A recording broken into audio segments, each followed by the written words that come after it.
এই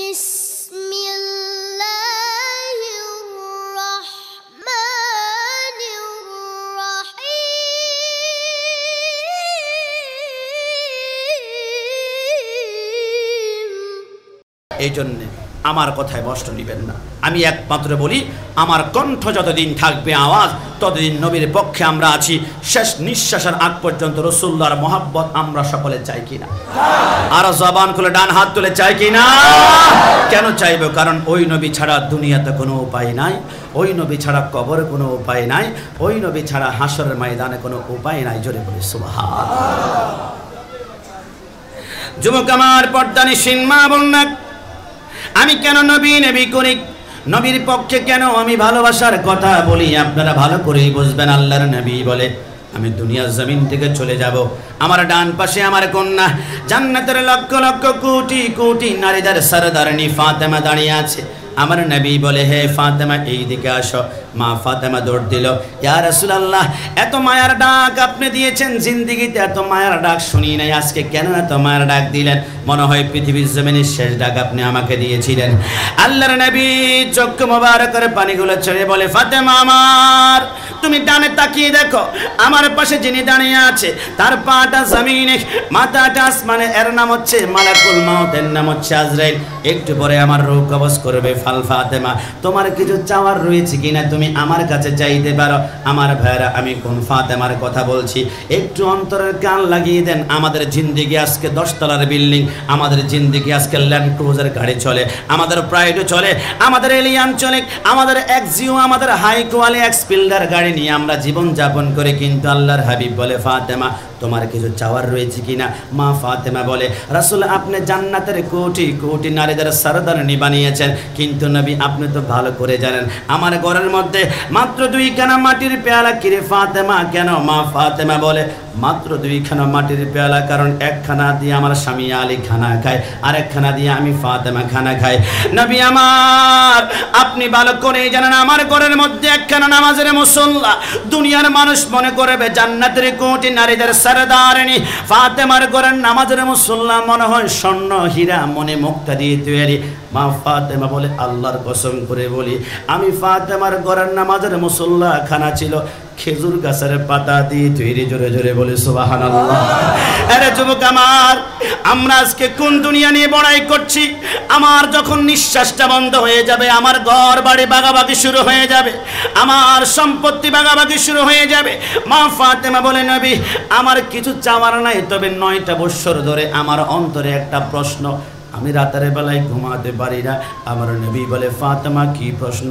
ইয়া রাসূলুল্লাহ, আমি মাঝে মাঝে চিন্তা করি দুনিয়ার জমিন থেকে চলে যাওয়ার পরে কবর, কবরের পরে হাসরে কিয়ামতের ময়দান। নবী শুনেছি কিয়ামতের ময়দান 50,000 বছরের রাস্তা হবে। আল্লাহ রাব্বুল আলামিন নাকি আসমানের সূর্যটা মাথার 1 বিঘা উপরে নিয়ে আসবে। নবী আমার, শুনেছি কিয়ামতের ময়দানে মাথার উপরে যখন সূর্য আসবে, মাথার মগজগুলা টকবক টকবক করে উতরাতে শুরু করবে, জমিনটা তামার হয়ে যাবে, পা ফেলতে দেরি হয়, জমির পায়ের নিচ থেকে গোশতগুলা খসে খসে পড়ে যাবে। কিয়ামতে মা সন্তানকে চিনবে না, সন্তান মাকে চিনবে না। নবী একটু বলুন না, ওই কিয়ামতের ময়দানে আপনাকে কোথায় পাবো? আমার নবী হঠাৎ করে হাওমাও করে কাঁদতে শুরু করলেন। ফাতেমা তুমি কঠিন প্রশ্ন করেছো, কিয়ামতের ময়দানে আমি উম্মতের জন্য পাগল পারা হয়ে তামাম কিয়ামতের ময়দান দৌড়াবো। আরে ফাতেমা, তারপর তোমাকে বলি কিয়ামতের ময়দানে একটি জায়গায় তুমি আমাকে পাবা, যেই জায়গার নাম হচ্ছে মিজান, যেইখানের আমার উম্মতের নেকি এবং বদিগুলা মাপা হবে। আমি মিজানে দাঁড়িয়ে থাকবো, যাতে করে ফেরেশতারা আমার একটা উম্মতকে জাহান্নামে নিতে না পারে। জোরে বলে সুবহানাল্লাহ। আল্লাহ হাবিবের কন্যা মা ফাতেমাকে দিলেন, নবী আমার একটু বলুন না, আমি মিজান পাল্লার কাছে গেলাম কিন্তু আপনাকে পেলাম না। আমার নবী বলে, ফাতেমা তুমি আমাকে হাউজে কাউসারের মধ্যে পাবে। আমার উম্মতের মাথার উপর সূর্য আসার কারণে পানির তৃষ্ণা যখন জিহ্বাটা লম্বা হয়ে নাভি পর্যন্ত বের হয়ে যাবে আর পানি পানি বলে চিৎকার করব, আমি সরকারে মদিনা আমার উম্মতকে কাউসারের পানি ফিলাবো ইয়া রাসূলুল্লাহ। সেইখানে যদি না পাই, আমার নবী বলে তুমি আমাকে ফুলসিরাতের গোড়ার মধ্যে পাবে ইয়া রাসূলুল্লাহ। সেইখানে যদি না পাই, আমার নবী বলে মাকামে মাহমুদের নিচে সিজদার মধ্যে পড়ে যাবে। আল্লাহর হাবিবের কন্যা মা ফাতেমা বলেন, নবী এট এ টাইমে যদি 4টি জায়গার মধ্যে আপনার উম্মত বিপদে পড়ে যায়, আপনি একা পক্ষে কিভাবে সম্ভব হবে তাদেরকে রক্ষা করার জন্য?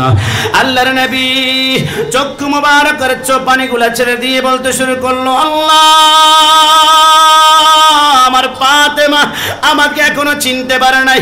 এরে ফাতেমা আমার উম্মতগুলা যখন পানি পানি বলে চিৎকার করবে, ও ফাতেমা এট এ টাইমে 4টা জায়গার মধ্যে কেমন ভাবে উপস্থিত হবে জানো?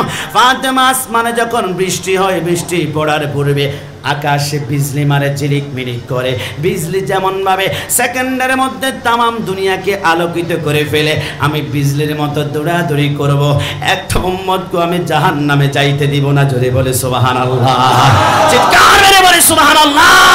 আল্লাহ দাতা সর্বোপরি আমার নবী হলেন বন্টনকারী। আল্লাহ দাতা সর্বোপরি আমার নবী হলেন বন্টনকারী। আমি দয়াল নবীর বন্টনে যেন ওদিকে দয়া পাই। চলো নবীজির জান্নাতে মদিনাতে যাই, নবীজির গোলামের মওলাজির গোলামের কোনো চিন্তা নাই। চলো নবীজির জান্নাতে মদিনাতে যাই। চিৎকার মেরে বলে সুবহানাল্লাহ। যেই নবী কিয়ামতের ময়দানে আপনাকে আমাকে বলবেন না, ওই কিয়ামতের ময়দানে নবী ছাড়া কোনো উপায় আছে? এ জবান খুলে বলুন, আছে?